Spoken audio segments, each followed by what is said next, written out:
What's going on YouTube? Welcome back to the channel and welcome back to another video. So as you guys can see right behind me, we have the G80 M3 and we also have the G82 M4. I'm gonna give you guys my opinion on why I think the G80 is the better car compared to the G82. If you guys saw my most recent video, I was comparing it to the M3 40i over there. We're just gonna jump right into it. We'll go into opinions after, but let's stick with like the objective things. Well, right off the bat, rear arches on the wheel. Yes, let's go right into that. So if you guys look at the G82, it's not really much there, right? It's a beautiful looking car, but if you look at the M3, this is one of the biggest things that sets it off. The rear arches, the hips, whatever you want to call them on these cars are absolutely beautiful. It just flares out so much more.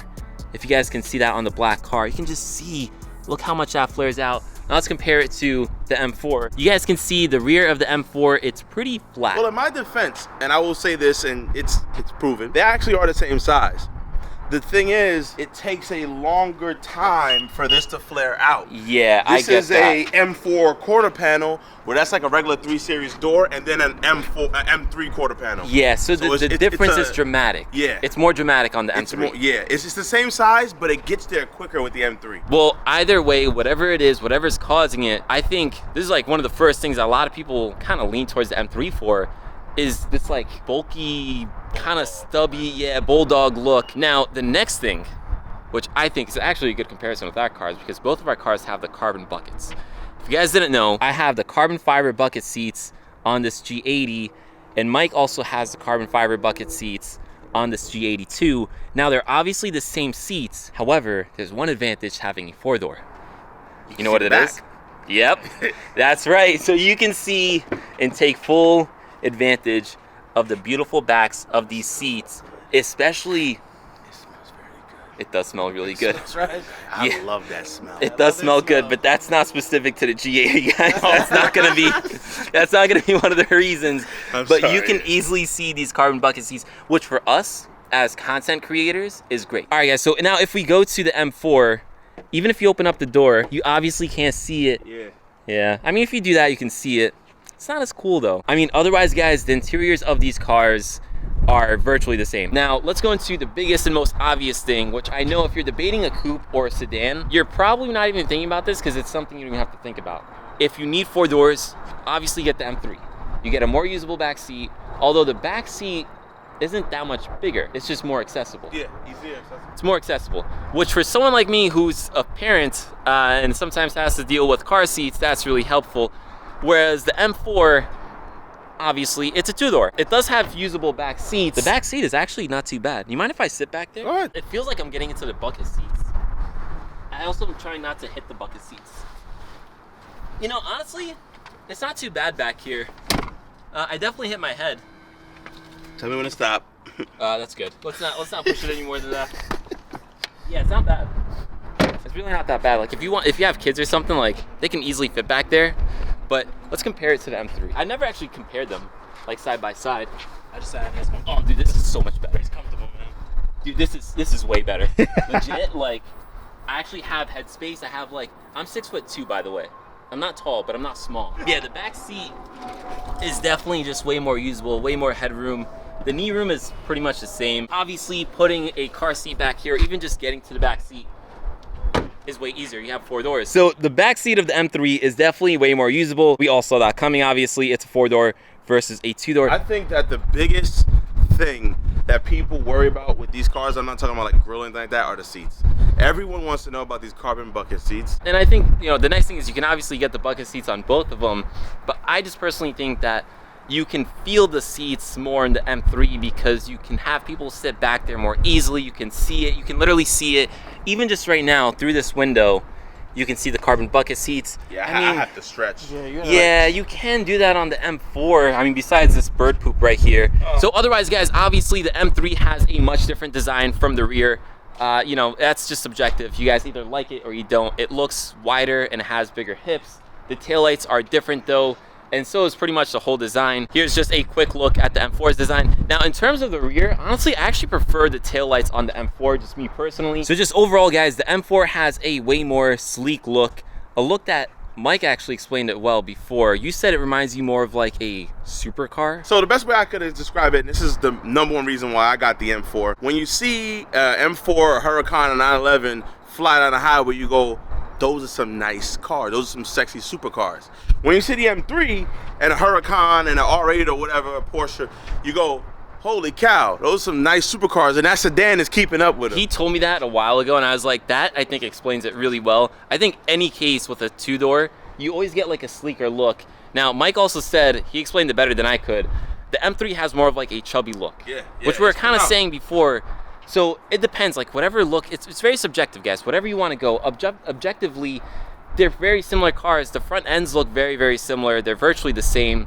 The side profiles look very different. The rear ends are they just have completely different designs. And then you also have to consider the price. The M4 starts off like what, $4,000? Yeah, more? So even going further than the price, and this has typically been an F80, F82 thing as well, the coupes are more expensive and they lose more value. The coupes used are always worth less than the sedan versions. Yeah.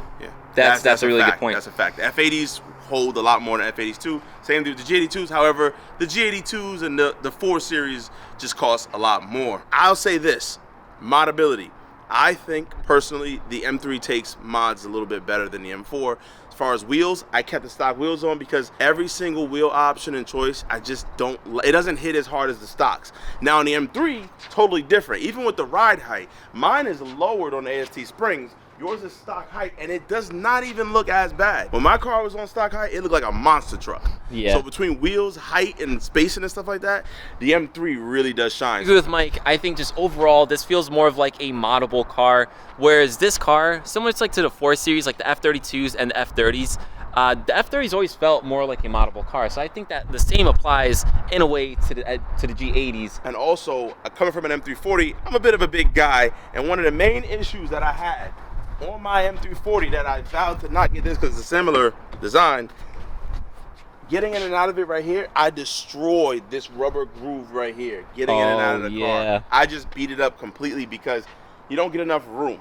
Yeah. Similar reason why I went with the F32 than the F30, because you get a little bit more room. It makes us big guys feel a little bit more comfortable. If you guys don't know what Mike means, he's basically talking about the doors. The doors on this or any sedan is smaller, it's stubbier. So the opening to the seat is a lot smaller, which I gotta say, especially when you're dealing with the carbon buckets, tends to be more annoying because you have less room to maneuver and drop yourself into the seat. Whereas the G82 and pretty much any two-door, you guys have a much bigger door and a much bigger opening to basically get inside the car. You guys can just see, like, look how big of an opening that is. It just makes getting inside the carbon buckets so much easier. You know what's funny? I remember the first time I tried out the carbon buckets was in your car here. If you guys remember, it was literally on the same rooftop, and it didn't feel too bad. It feels a lot worse than the G80, and I didn't really realize why until you just mentioned this.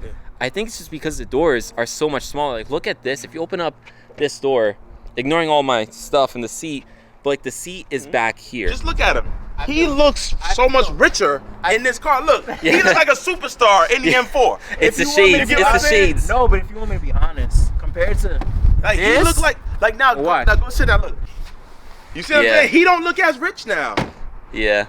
You look like you're married with kids. You definitely look like you're married with kids. Yeah, you look like me. Married with kids. Stop pointing at me. Also, what helps? What do you call this? Oh, the fact that you have the door pillars, well, whereas like it just looks a little more fancy when you get in and out. That's this reminds me of my 435. Yeah. Now, guys, I know this isn't specific to the M cars, like even my 435 had this, but you know, all this stuff, even though it doesn't apply just, although all this stuff doesn't apply just to the M cars, it still applies here. So it's just something to know. We're all pretty big guys here too, right? Like, I'm not small. I'm 200 plus pounds, 6'2". So if you're on the bigger side, you know, maybe getting the two-door, ironically, actually might be a little better for you because it's easier to get in and out of. So now I want to tell you guys why I personally chose the G80 over the G82, because if you guys don't know me, if you guys don't know my channel, I started off with the 435. I used to only swear by two doors, and now I have a sedan, an SUV, and I also have the G80. I don't have any more coupes. So I know a lot of you guys were wondering, well, wouldn't you get a G82 to replace your 435?